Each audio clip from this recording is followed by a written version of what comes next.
I woke up gasping for air, my chest heavy as if a demon sat on it. My eyes darted around the room, but I couldn't move. A dark figure loomed in the corner, watching me. Sound familiar? You're not alone. Millions experience sleep paralysis demons, but what if I told you everything you think you know about them is wrong? Throughout history, people have reported terrifying nocturnal visitors. Ancient Mesopotamians feared Lilith, a night demon who preyed on sleeping men. Medieval Europeans trembled at the thought of incubi and succubi invading their bedrooms. In Newfoundland, the bold hag was said to sit on sleepers' chests, stealing their breath. These tales aren't just relics of a superstitious past. Even today, people across the globe experience eerily similar encounters during the night. I've heard countless stories from viewers who've woken up paralyzed, sensing a malevolent presence in the room. Some describe shadowy figures looming over their beds. Others feel an oppressive weight on their chests, making it hard to breathe. The similarities between these modern accounts and age-old legends are striking. It's as if we're all tapping into some shared nightmare, regardless of our culture or time period. But why? What's causing these universal experiences of terror? Common themes emerge when we look closer at sleep paralysis hallucinations. The feeling of a presence is nearly ubiquitous. Many report seeing dark, humanoid shapes or feeling unseen entities nearby. Chest pressure is another frequent complaint, often described as if someone, or something, is sitting on the sleeper. Auditory hallucinations are common too. People hear footsteps, breathing, or whispers. Some experience tactile sensations like being touched or held down. The overwhelming emotion is usually fear, sometimes reaching levels of sheer panic. Cultural interpretations of these experiences vary widely. In Cambodia, the Khmeok Sangkat is believed to be the ghost of someone who died far from home. Japanese folklore speaks of the Kanashibari, a type of sorcery that paralyzes victims. Some Native American tribes attribute sleep paralysis to evil spirits or witchcraft. Despite these diverse explanations, the core experience remains remarkably consistent across cultures. This universal nature hints at a common underlying cause. Could there be a scientific explanation for these nocturnal terrors? Before we dive into the neuroscience, let's consider how widespread this phenomenon really is. Studies show that about 8% of the general population experiences sleep paralysis regularly. That number jumps to nearly 30% for students and psychiatric patients. Think about that, in a room of 100 people, at least 8 have likely encountered their own sleep demon. But what's really happening in our brains during these encounters? To understand that, we need to explore the fascinating world of sleep science and the quirks of human consciousness. What if I told you that your own brain could trap you in a waking nightmare? It's a frightening thought, but for millions of people, it's a reality they face in the dead of night. Let's unravel the mystery of why our minds sometimes turn against us during sleep. To understand sleep paralysis, we need to dive into the intricate world of sleep cycles. Every night, our brains cycle through different stages of sleep, including the fascinating REM stage. REM, or rapid eye movement, is where our most vivid dreams occur. But here's the kicker, during REM sleep, our bodies enter a state called atonia. It's nature's way of keeping us from acting out our dreams and potentially hurting ourselves. Now, imagine waking up while you're still in REM sleep. Your mind becomes alert, but your body is still under the spell of atonia. That's sleep paralysis in a nutshell. You're awake, aware, but completely unable to move. It's like your brain and body are speaking different languages, leaving you trapped in a terrifying limbo. But it gets even weirder. Remember those vivid REM dreams I mentioned? Well, during sleep paralysis, they can bleed into your waking consciousness. This is where those infamous sleep demons come from. Your brain, still partially in dream mode, projects hallucinations into your real environment. That dark figure in the corner. It's your mind trying to make sense of the fear and paralysis you're experiencing. Dr. Abhinav Singh, a sleep physician, describes it perfectly. Sleep paralysis is a state where the brain is awake but the body remains in sleep mode, leading to a disconnect between consciousness and physical movement. It's like your body's hitting the snooze button, but your mind's already up and panicking. These episodes don't discriminate. Anyone can experience sleep paralysis, but certain factors can increase your chances. Sleep deprivation, high stress levels, and even drinking alcohol before bed can all be triggers. Some sleep disorders, like narcolepsy and sleep apnea, are also closely linked to sleep paralysis. Now, I know what you're thinking. How long does this nightmare last? The good news is that most sleep paralysis episodes only last a couple of minutes, even though they can feel like an eternity when you're in the middle of one. Your brain eventually sorts out the confusion, ending the paralysis and dispelling the hallucinations.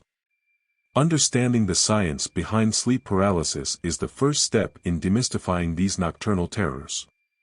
It's not demons or evil spirits, it's just your brain playing tricks on you.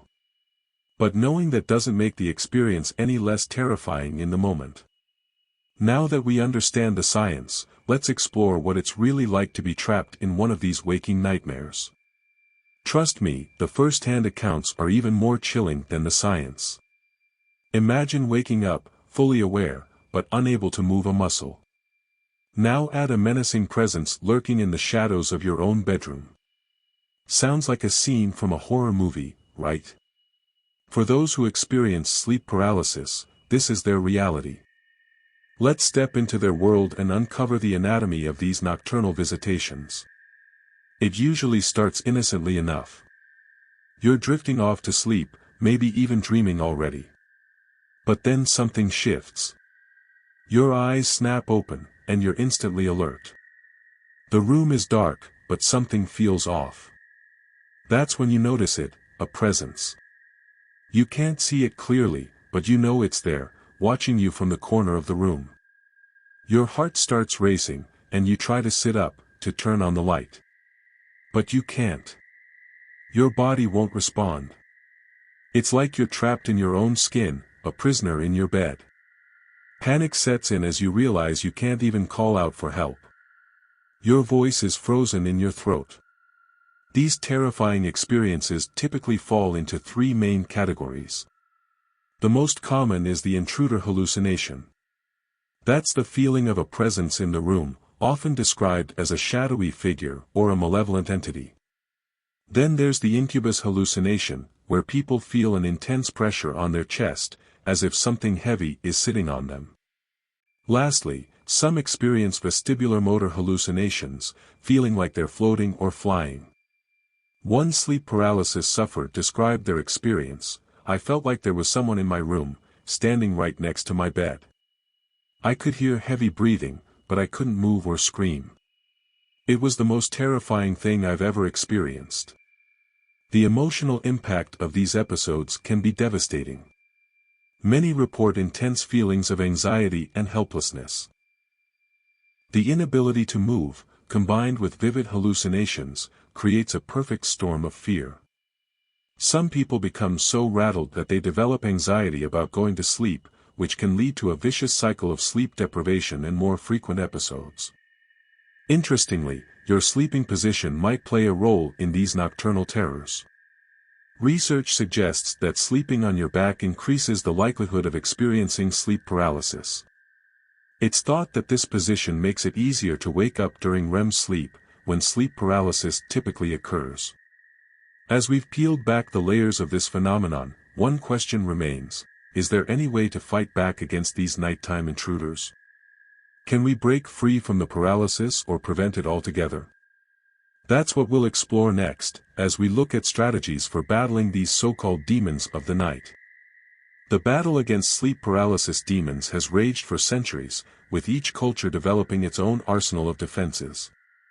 But in the clash between age-old superstitions and cutting-edge science, which weapons prove most effective? Let's uncover the surprising strategies that might just tip the scales in your favor. Our ancestors had some creative ways of dealing with these nocturnal terrors. In medieval Europe, people would sleep with iron objects near their beds, believing the metal would ward off evil spirits. Some Native American tribes used dream catchers, intricate web-like charms meant to filter out bad dreams. In Japan, people placed a broom upside down by their bedroom door to keep the night hags at bay. These methods might seem quaint now, but they served a purpose. They gave people a sense of control over something terrifying and inexplicable. Today, we have a different set of tools, rooted in science rather than superstition. But breaking free from sleep paralysis is still a challenge. When you're in the grip of an episode, your instinct is to fight. To thrash and scream. But your body won't respond. It's like being buried alive in your own skin. The panic can be overwhelming.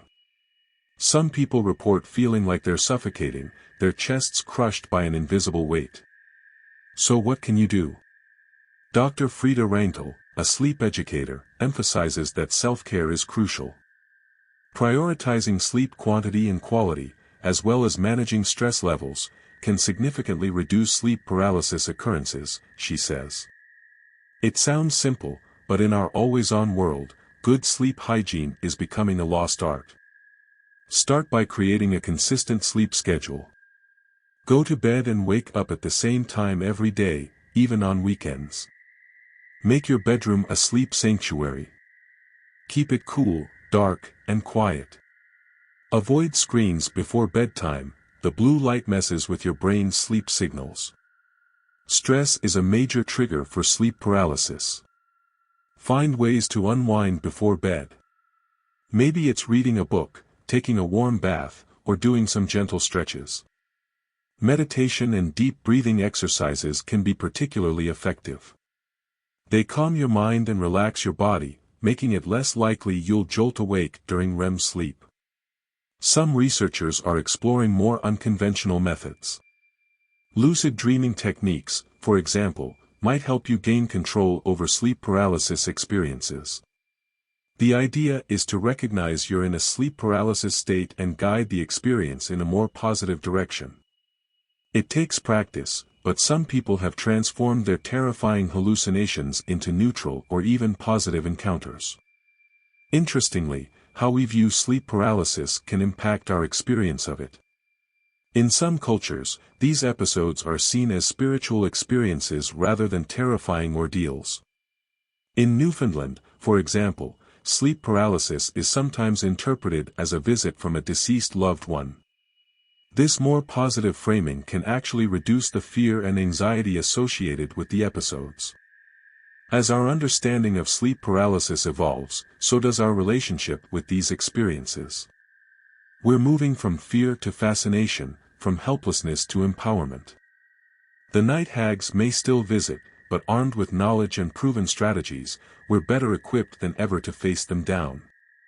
As we wrap up our journey through the realm of sleep paralysis demons, I can't help but feel a sense of awe at the complexity of the human mind. These terrifying nocturnal encounters, once attributed to malevolent spirits, now serve as a fascinating window into our consciousness. They reveal how thin the line between waking and dreaming truly is, and how our perceptions can shape our reality. I've shared what science knows about sleep paralysis, but there's still so much to learn. That's where you come in. If you've experienced sleep paralysis, consider sharing your story in the comments. What did you see? How did you cope? Your insights could help others facing similar struggles. As I sit here in my quiet Alaskan home, surrounded by acres of wilderness, I'm reminded of how our ancestors must have felt in the dark of night, imagining creatures lurking in the shadows. In a way, we're not so different. Our minds still conjure nightmares, but now we have the tools to understand them. It makes me wonder, what other mysteries of consciousness are we on the brink of unraveling?